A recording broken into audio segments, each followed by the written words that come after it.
Sometimes it can be hard to tell the difference between a ghost and a demon. Other times the answer is right in front of you. And if you're unlucky enough, that in front of you line can be taken literal. In today's video, I will be joined by two other narrators as we tell you some terrifying paranormal stories. A huge thank you to Night Stalker and SelestialNorre for lending me a hand with today's video. If you wish to hear more from them, there will be links to both of their channels in the description. And of course, a huge thank you to the writers of these stories as well, whose links can also be found in the description. Please be sure to drop a like and comment if you enjoy. Subscribing if you're new is also very appreciated. Enjoy the video, and as always, I hope you all have a great night.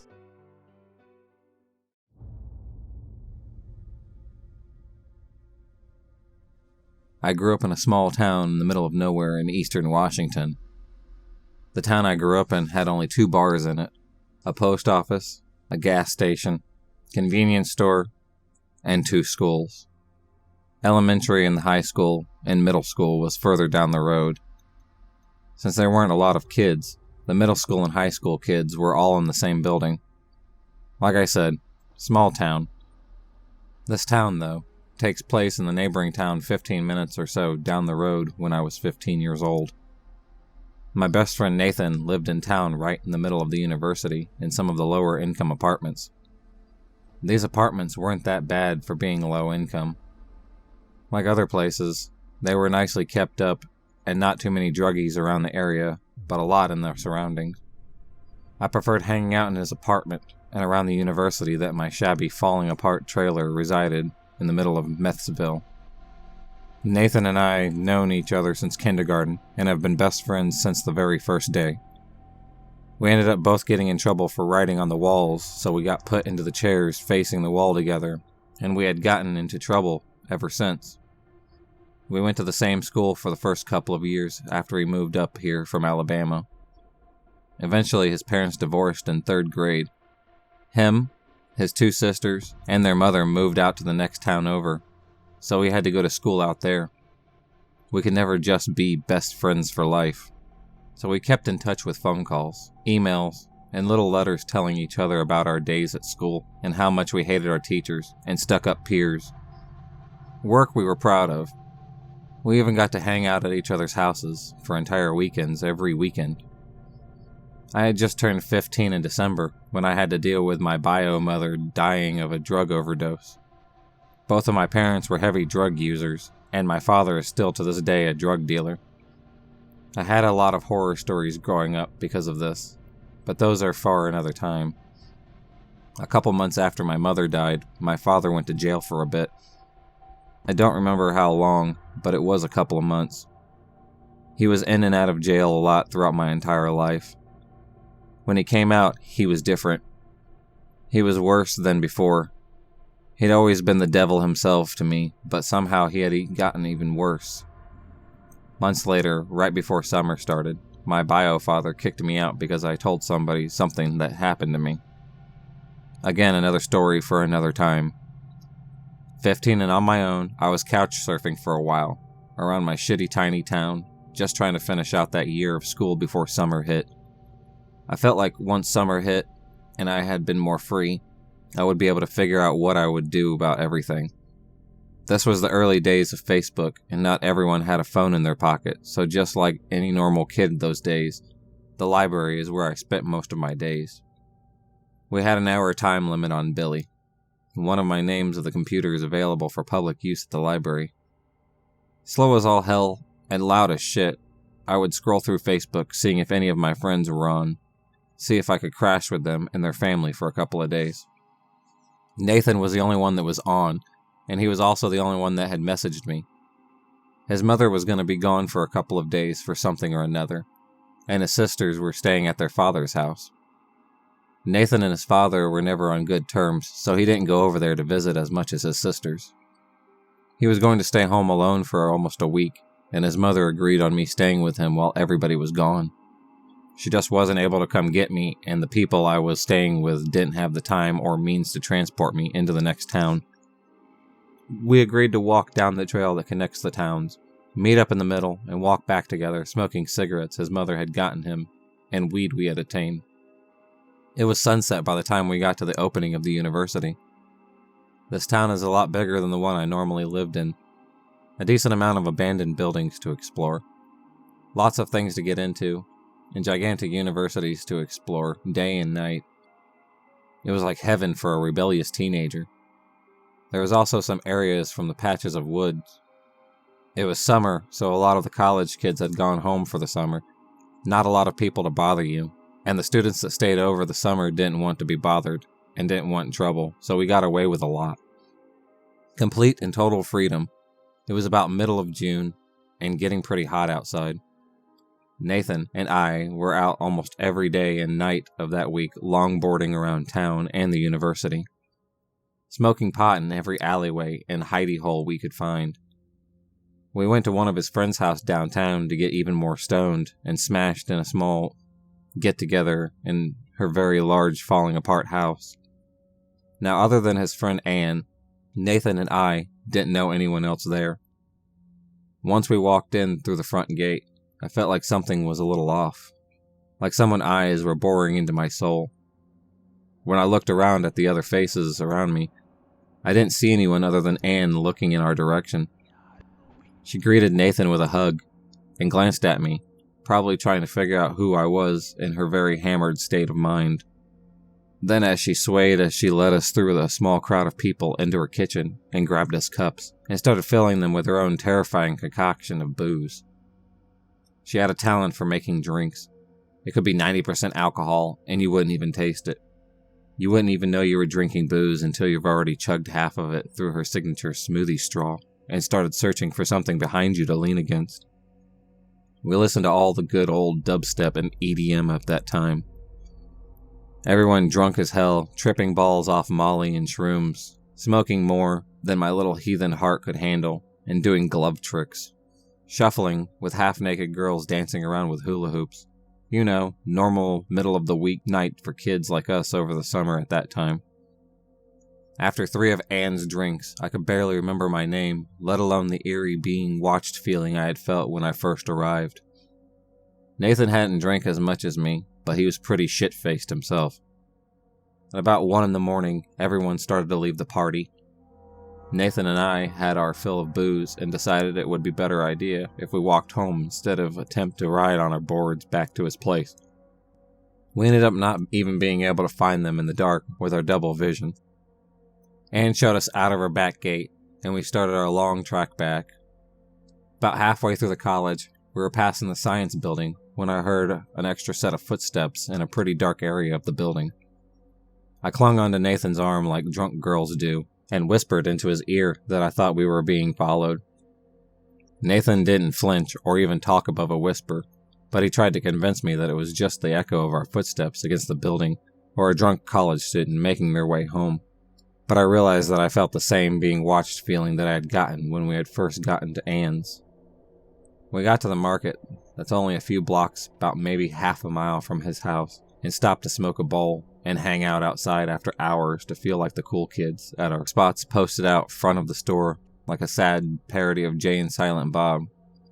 We drunkenly and very stoned started to freestyle. Nathan was good and still is, but I was just a dumb, edgy teenager that thought I was good. Again, I forgot about the feeling while walking here, and I threw out there that we should go through a short stroll through the graveyard and down the hill, through the park that was right next to his apartments. He thought it was an amazing idea, and we took off laughing like idiots, singing along to Insane Clown Posse, playing his iPod. When we got to the graveyard, it was really quiet. Almost unnaturally quiet, even with Nathan's iPod still playing dully in the background. The moon was bright and high up in the sky, and the stars were beautiful and shining through the sky like diamonds. It just seemed darker than it should be for the kind of night. We were drunk and creeped out, so we wanted to get the hell out of Dodge, and fast. I smelt something weird in the air, and it just felt like my body was trying to tell me something was there. Something dangerous, even though I couldn't see it. I made Nathan stop and shut his music off. We were drunk and creeped out, so we wanted to get the hell out of Dodge, and fast. I felt something weird in the air. and it just felt like my body was trying to tell me something was there. Something dangerous, even though I couldn't see it. I made Nathan stop and shut his music off. "Do you feel that?" I asked him, not even knowing what it was that I felt, let alone how to explain what I felt if he decided to ask what I meant. To my surprise, though, he just sighed and said, "Yeah." Something doesn't seem right, but I think it's just paranoia because of how much we have drank and smoked. I tried to convince myself that it was just that, and I could see Nathan trying to force himself to believe it as well. But I could tell by the way he looked on his face that he believed just as much as I did. "Let's just hurry up and get down the damn hill," I said, regretting having the idea to go through the graveyard in the first place. We picked up the pace the best we could, being two shit-faced drunk 15-year-olds terrified as hell, stumbling through the dark graveyard. When we got down the hill, Nathan pulled out a smoke and lit it up as we walked. "Hey bud, you got an extra one of those? And a light I could bum from you?" A raspy, smoke-stained male voice said from a park bench just out of eyesight. I just about shit myself when he spoke. Yeah. "Here," Nathan said, holding his hand out to the man that had walked towards us closer into the light from the street lamp further down the path. He had bad scabs and pick marks all over his face and neck. He was shaking just about as bad as me, but his wasn't because of fear. He was 100% tweaking out of his fullest extent while he stood there with us asking all kinds of weird questions. Not like really personal questions, but questions like how long have we been going to school here, and have either of you been burned on the arm by a cigarette? The last question freaked me out, and there were many others he asked that sent chills up my spine. I kept my mouth shut, but every time we tried to walk off, Tweaker Guy would put his arms out and try to change the subject. Living between these two towns my entire life, and because of my druggy parents, I am very used to tweakers and shady people of all sort. So of course we knew one of the biggest golden rules of Tweaker Town: do your best not to do something to piss them off, and just wait until something else gains their attention. Nathan was getting irritated by this guy and his nonsense, and their smokes were almost gone, so he just wanted to leave and get back to his house fast. So did I. Nathan tried to let the guy know nicely that we needed to hurry up and get back home. That's when the Tweaker Guy did the most unexpected thing. He spoke in the most demonic voice I could have ever imagined, as a large grotesque smile spread across his face. "You're never leaving here," he said, then started opening his mouth slowly like how Pennywise does in the original It when Eddie met him in the shower drain. After he said that, it was like his whole body just went rigid. He just froze up and went silent with his mouth open so far it looked like his jaw was going to snap. Nathan walked up a little closer to him and asked him if he was all right, and if he had a phone on him. If there was anyone he wanted us to call because we thought he was really messed up. He put his head back down, but his mouth was still agape, like it was being pulled apart. His eyes darted to him, and then to me before his head just started shaking uncontrollably. Not like going around in circles like in The Exorcist, but just like shaking around violently back and forth. Nathan grabbed me by the arm and jerked me back towards him. I hadn't even noticed I was frozen in place, just staring at the man. Nothing but sheer terror flowing through my veins. After he tugged my arm, and I snapped back to reality, I just turned my body and booked it. I didn't even look back to see if the thing was following us or how far back Nathan was from me. I just ran as fast as my body would let me, and ran right past the entrance to Nathan's apartment. Nathan had noticed I run past his place and just started screaming at me in the loudest, shrilling voice I didn't even think he could produce from his body. Almost 6 feet, 15-year-old boy. I didn't stop to listen to him. The only thing I could think of doing was running. Like only my legs had control, and there wasn't any way in hell I was stopping. Just remember shouting back, "No!" and continued to run for my life. He eventually caught up to me and had to tackle me to the ground 4 blocks away from his apartment. He didn't know if we were being followed, but he did hear footsteps following us when we booked it out of the park, so we had to hurry and book back up the street to his apartment. We got back to his place, bolted and chained the door, shut the blinds, and made sure all the lights were off. and just listened. We sat in complete silence for about 10 minutes before we heard steps and a weird flooding sound coming from outside the window we were sitting under in the dark, like the sound of a moth hitting the inside of a lampshade. Nathan got up onto his knees and peeked out the front window. His face went completely white, and he just slunk back down. I didn't have to ask. I knew the thing from the park was out there. I wanted to see it for myself again, so I scooted past him and peeked out of the blinds. The thing was just standing there. The sound we were hearing was coming from the thing in the front yard, his head moving back and forth unbelievably and unnaturally fast. I hit the blinds when I brought my hand up to my mouth in shock, and his head just snapped in my direction. We locked eyes, and he aggressively started walking towards the window, total insanity painted across his face. I ducked down and informed Nathan he was coming to the window, and quick. I didn't know what to do. I was so scared. I started sobbing and hyperventilating. Nathan was just as terrified as I was, but he always made sure to make me feel safe and to take care of me in a way. He put his arm around my neck and pulled my head into his chest. Hugging me, he started to rock gently back and forth as the thing outside started pounding against the door we were now sitting across from. He was hitting it so hard, I'm surprised the glass didn't shatter almost instantly. At some point in time, during the early morning before the sun started to come up, we had fallen asleep during a time, and the thing stopped pounding in the door. We woke up around 1 that afternoon, and Nathan looked out the peephole. There was nothing out there, and kids were playing out there, bikes and scooters outside, so he assumed it was safe to open the door. He slowly opened it and noticed something sitting on the step. He knelt down and picked it up. My heart was pounding so hard it felt like everything was going in slow motion. He shut the door and slowly turned around, showing me what was sitting in the middle of his palm. His lighter he had lent to the tweaker guy earlier that night. Home sweet home, only place you can find demon tweakers. We discussed it and think he was either tweaking out and thought he was possessed, or really was, because that shit was one of the most demonic things I have ever witnessed. I say almost because after my mother died, I lived with my bio dad and grandparents. I got into a really dark place and used to mess around with Ouija boards to try to contact my mom, and oh boy, now that's another story for another time.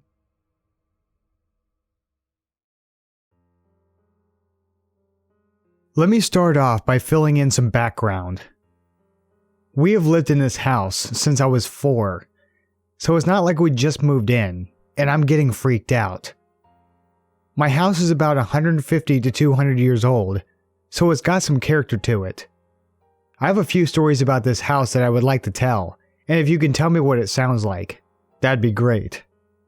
The first weird things that I can remember from this house was when I was 8. I used to have a single bunk bed with only the top bunk and not the bottom. From where my head was when this happened, I could see the stairs going into my loft. I was just falling asleep when a small dog went down the stairs and went out of my room, then down the stairs that took you to the lowest floor. I called out to my dog, thinking it was him, and he came out of my parents' room from across the hall. That thing that came down the stairs was not my dog. I was shook, but I was scared I would get in trouble for being up so late, so I went to sleep. The second thing was that my parents left me home alone whilst they went to go get stuff for a barbecue that we were having the next day. I was up in my room doing kid stuff when I hear footsteps downstairs. I yelled that Mom and Dad was home, so I shout asking if they were. Silence for about 5 minutes. I text Mom on my crappy iPod asking if they were home. I start to freak out, and luckily my dog was in the room with me, so I felt slightly a bit safer. I checked my phone, and I have a text from Mom telling me they were still at the shop, and if I was okay. My 10-year-old self was freaking out. I took my dog and put us both in the bathroom that was in my room. I sit there for about 3 minutes until I hear someone coming up the stairs. I'm crying my eyes out, thinking I'm about to get killed. The footsteps then stopped. I'm guessing they stopped either in the hall or the door of my room, but they did just stop. Obviously, I called my mom freaking out, and she calls the police as she thought people broke in. They said there was absolutely no way they could have broken in, as all the doors and windows were locked. They would have had to smash their way in, and nothing was broken or stolen. I hate being home alone even to this day. The third thing was probably the most chilling story, and it's kind of in two parts, so I'll just do an A and B. Part A. This story takes place on Christmas Eve this year. Let me explain the setup of my room. I moved into the loft as I wanted a bigger room at the time. My bed faces the back of the house, and my bedroom door is on the left of me. I have a TV in front of me, and my bedside table beside me. It's hard to explain, but I will just tell you what I can. I was lying in bed. I felt like I was awake. The room was pitch black, and my door was open. Suddenly, something darted into my room. Standing behind my TV was this thing that looked like a woman with brown and black hair and pale white skin. She looked to be twitchy and eerie. This thing jumped onto me and held my neck down, so I couldn't get it off. I then opened my eyes and realized I had just had sleep paralysis for the first time. To cut to the chase, I broke down to my parents afterwards and didn't sleep that night at all. I've felt really unsettled being in that room after that. Doesn't feel as homely and comfortable as before. Part B. This happened last night. My room gets stuffy sometimes, so I decided to take off my night top. The position I was laying in made it so my back was exposed, and my head was downwards. My dad was downstairs, 2 floors below me, and my mom was 1 floor below me. I was just falling asleep and felt a cold hand gently touch the top of my back. Again, I was freaked out, and I didn't sleep at all that night. I'm starting to get weirded out about this house, especially with that hand last night.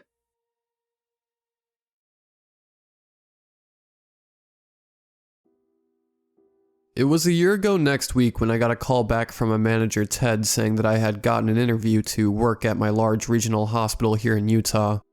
In honor of my 1-year anniversary at work, I thought I would share one of my creepier security calls with you all. A call I received on my second day on the job. I was, and still am, a student at a large university, and being poor, ramen almost every meal college student. It was a dream come true when my roommate, a nursing student, called me about an opening at the hospital he had just learned of. I was doing everything in my power to come out of college debt-free, but a college education is pretty expensive, and my flight school of choice to become a commercial pilot is going to run me about $80,000 more. Needless to say, I was looking for a few jobs to help me along. My interview went about as well as I could have hoped. The interview was conducted by a retired police officer named Ted, a grandpa whose warm eyes and a jolly temperature were comforting. I was asked about my academics, work history, which included a short time with my university's police force, and I was run through a physical fitness test and scenarios gauging how I would react. After being told that I had passed their interview and got the job, I remember asking lightheartedly how a job that paid $15.32 an hour and covered weekends could be vacant for a few months. My question was cut off by a sudden change in atmosphere, as if someone had suddenly opened a window to the cold, frozen air outside. "Oh, one more thing. You don't believe in ghosts, do you?" My chuckle and smile faded from my mouth as a laid-back Ted, who had done my interview with complete relaxation and ease, was now staring at me seriously. All previous warmth had been replaced by the grizzled scowl of a retired cop. I felt my blood begin to slowly ice over, as the fear from this seemingly random question caught me off guard. My mind raced to make sense of my world as I processed the question. Did he just ask me if I think ghosts are real? What the hell? The question itself was strange enough, but why is Ted so tense? Why did he look almost... angry isn't the right word. Disturbed. Maybe, but why is he so forward with asking such a seemingly unprofessional thing? No, sir, I don't. Are you sure? He repeated himself with even more sternness than his original question. Yes, Ted, I'm sure. Okay then, you've got the job. I will see you Friday nights. My shiny black boots clacked down the fake wood flooring of the hospital as I made my rounds. My metal badge felt heavy on my uniform, as my radio earpiece kept getting caught on its edges. I looked pretty good, if I do say so myself. My radio, keys, and taser all hung on the right side of my utility belt, as my work phone and flashlight hung off my left. This was my second day on the job, and my first day I was walking around the hospital by myself. The night before, Friday, I had been guided around by Devin, a senior security officer, who had shown me around the winding and twisting halls of the hospital. Now, with Devin responding to an emergency helicopter landing out on the helipad, I was left alone to navigate the labyrinth. It was approximately 2:15 a.m. when the phone's tone blared to life at full blast, snapping my eyelids to attention.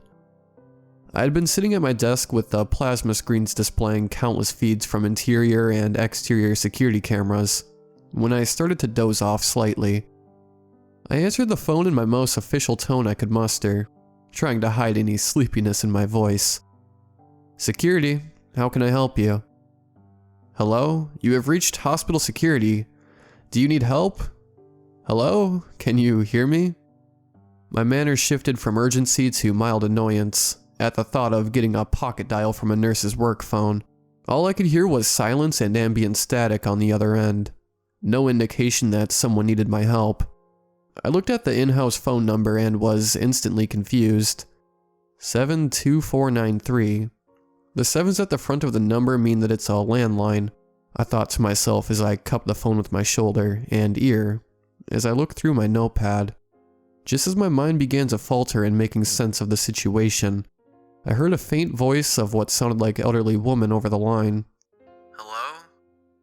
Oh, hello. Sorry, I am a little new, and I couldn't hear you. This is hospital security. Can I help you?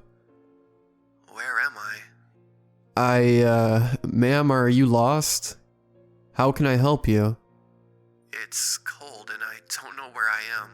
Please come help me. I heard the soft click of the line being hung up.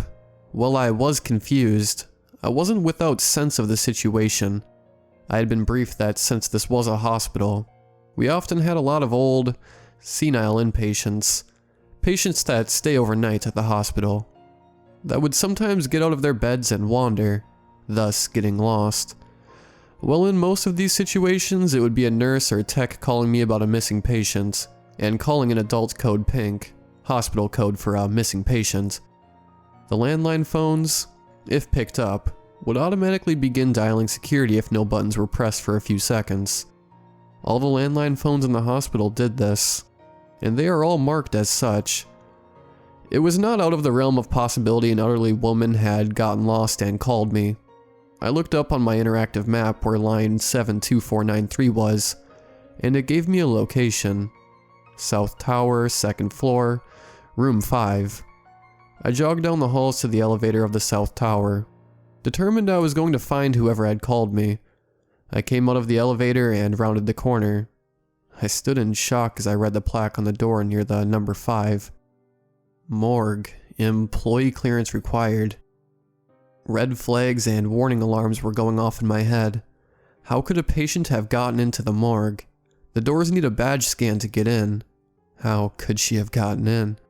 I felt my heart race climbing as I recalled that the elderly woman on the phone mentioned something about being cold. I shuddered at the thought, but I scanned my badge and entered the dark room.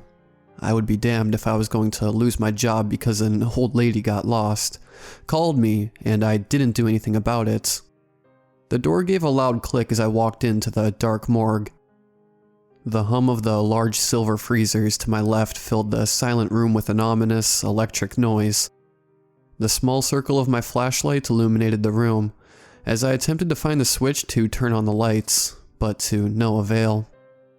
The light reflected off of the sterile steel autopsy tables in the middle of the room, causing long shadows to distort themselves on the walls. My boots made a betrayingly loud smack as I walked on the tile towards the doctor's office, where I assumed the phone would be. On the right, shelves and racks of jars of liquids, and what I can only imagine to be samples lined the wall, giving off a sickly smell. As I approached the door to the doctor's office / autopsy record room, I noticed a faint glow of light coming from under the door. A shadow moved across the room, back and forth in a slow yet sporadic way, as I could tell there was someone moving inside. My patient. I knocked on the door only to see the shadow move closer to the door, almost completely obstructing the light from the office. "Hospital security, please open the door." "Where am I?" The female voice from earlier replied back, in the same quiet tone as on the phone. "Ma'am, you are in a secure part of the hospital. I'm here to take you back to your room. Your nurse will want to see you." I replied warmly to help ease some of her fears. She had no doubt been feeling. Suddenly, darkness engulfed the bottom of the door, as I heard a loud thump on the floor in the other room. Adrenaline pumping through my veins, I pressed the red emergency button on my radio, which instantly connected me to the hospital dispatch PBX operator, to which I called for a rapid response to the South Tower Floor 2, Room 5, for a possible cardiac arrest. I ripped the radio off my belt to get my keys, as it blasted 5 loud chirps that help was on the way. I placed my flashlight on the cold autopsy table, the light facing the door, as I fumbled with my keys to get to unlock the door. As I jammed the master key into the lock, I turned it as hard as the tumbler gave way to the force. I slammed the handle down as I nearly ripped the door off its hinges to find nothing. There was absolutely nobody in the room, and the soft glow of the room was not from the light, but from the computer screen in the corner, which glowed a soft blue from the Windows 10 login screen. I walked in, my back bathed in the light from the flashlight on the table behind me, seeing if she had crawled farther into the room behind a wall or one of the 2 cubicles in the room, only to find it empty. The cold, still air filled with silence as my radio went quiet, after having given off its confirmation that help was on the way. I heard a clicking noise, and suddenly the room went dark as I heard my flashlight being turned off in the other room. The room was so still and quiet in that moment that not even the freezer's hum could silence my deafening heart. I swung around. Liquid fear coursed through my body as I backed up to the wall, drawing my taser and flicking the on switch as the battery charged my weapon to life. I don't know what was in the main room of the morgue, but there was something there. The computer's soft glow illuminated the pure horror in front of me. The outline of a shadow figured as it glided close to the door silently, facing towards me. The figure was smaller, maybe 5'6", and had completely trapped me in the small office. Seeing the small green ready light on the display of my taser, I pressed the arc button, which sent a current down the metallic prongs on my weapon, lighting the wall with a white glow. In that brief few seconds, I saw the figure illuminated, a pasty white woman with dark holes for eyes, standing barefoot in a hospital gown. I screamed as the figure seemingly lurched forward in a falling motion, causing me to drop down and climb under the computer desk for protection, where I blacked out. I woke up the next morning in a hospital bed, with Ted sitting next to me, the clock reading 7:30 a.m. beside me. He looked at me with sad eyes as tears began to roll down my cheeks. Ted sat up and pulled his chair closer to me, calmly asking, "Did you see her?" I relayed my whole story to him, as he calmly sat and listened, never interrupting. After my story, he took a deep sigh and explained that 30 years ago, an older woman with dementia had blinded herself and claimed a demon in the hospital had attempted to enter her body. When she died of a heart attack a few months later, the doctors in the morgue claimed that her body began to decompose rapidly even in the freezer, and that strange sounds could be heard in the machine, and later in the building itself. Ted told me that the hospital's cardiac rapid response team had found me up there passed out, to which they brought me to the ER, where they admitted me to the hospital. Ted reluctantly told me that every so often, we will get a call from the phone up in the morgue between 11 p.m. and 4 a.m. that we are under no circumstances to answer, and that Devin should have told me, because the occurrence is just so unorthodox. No official reports are ever filed when we see her, or receive calls or reports about her from other staff members. Despite seriously considering quitting that day, I decided to stick with it and stay strong. The hours are still good, and the pay is great. Now as I look at my past year working here at the hospital, I can honestly say it's not too bad. I have seen that entity twice since then, but now I can honestly say that I'm not scared anymore. Now, if you'll excuse me, I am getting a security call, and it's from line 72493.